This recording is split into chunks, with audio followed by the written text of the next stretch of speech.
Assalamualaikum warahmatullahi wabarakatuh. Perkenalkan, nama saya Fakiran Nursani Ahsan dari kelas 10 Pitagoras. Di video ini, saya akan membahas tentang pergaulan sehat pada remaja. Check it out.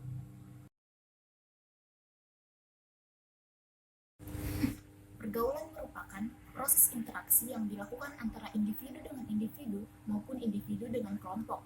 Nah, dalam Kamus Besar Bahasa Indonesia, pergaulan diartikan sebagai hidup bersahabat. Pergaulan yang seseorang lakukan dapat mencerminkan kepribadian seseorang, baik itu pergaulan positif maupun pergaulan negatif. Pergaulan positif dapat berupa kerjasama antara individu dengan individu maupun individu dengan kelompok. Nah, sedangkan pergaulan negatif dapat mengarah kepada risiko yang dapat mengancam masa depan seseorang. Sehat merupakan suatu kondisi di mana segala sesuatu berjalan dengan normal dan bekerja dengan semestinya dan sesuai fungsinya. Seiring berkembangnya zaman, kata sehat tidak hanya berhubungan dengan tubuh, namun juga segala sesuatu yang bekerja. Menurut WHO, sehat merupakan keadaan sempurna, baik itu fisik, mental, dan juga sosial, tidak hanya bebas dari kelemahan. Adapun definisi sehat menurut Undang-Undang Nomor 23 Tahun 1992, yaitu keadaan sejahtera dari badan, jiwa, dan sosial yang memungkinkan hidup secara produktif, secara sosial, dan ekonomi. Kata remaja berasal dari bahasa Latin, yaitu adolescens, yang berarti tumbuh menjadi dewasa. Istilah adolescence mempunyai arti yang lebih luas lagi yang mencakup kematangan mental, emosional, sosial, dan juga fisik pada seseorang. Pada masa remaja ini, seseorang biasanya tidak mempunyai tempat yang jelas karena tidak termasuk pada golongan anak-anak maupun golongan dewasa dan juga orang tua. Masa remaja pada wanita dimulai antara umur 12 sampai 21 tahun, sedangkan pada pria masa remajanya dimulai antara umur 13 sampai dengan 22 tahun.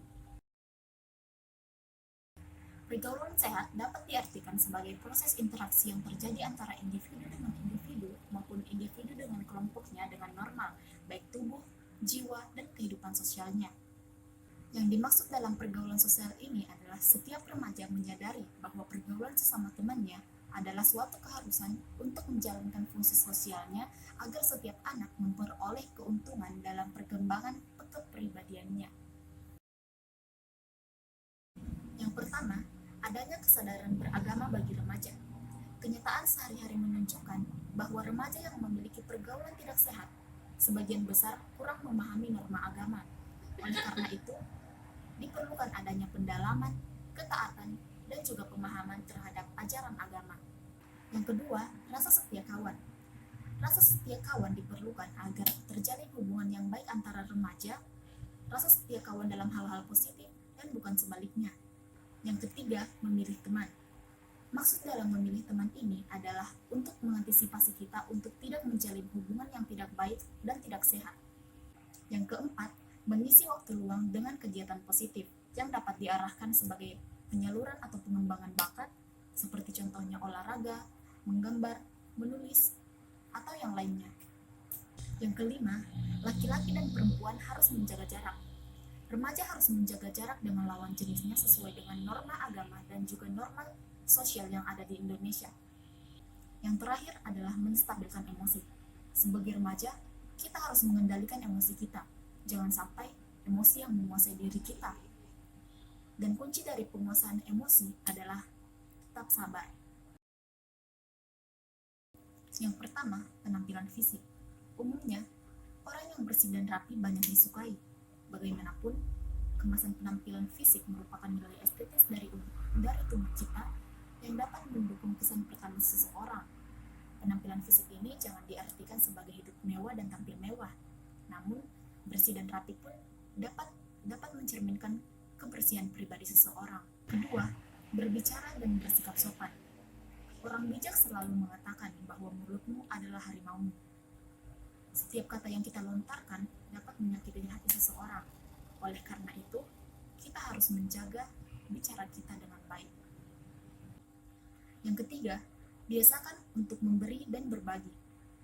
Sikap ini dapat menunjukkan bahwa kita adalah seseorang yang peduli terhadap sekeliling dan juga dapat menjaga perasaan orang lain. Yang keempat, menghindari pembicaraan yang kurang bermanfaat seperti gosip, gibah, maupun menyebarkan desas-desus yang sama sekali tidak benar. Yang kelima, mencuri dengar.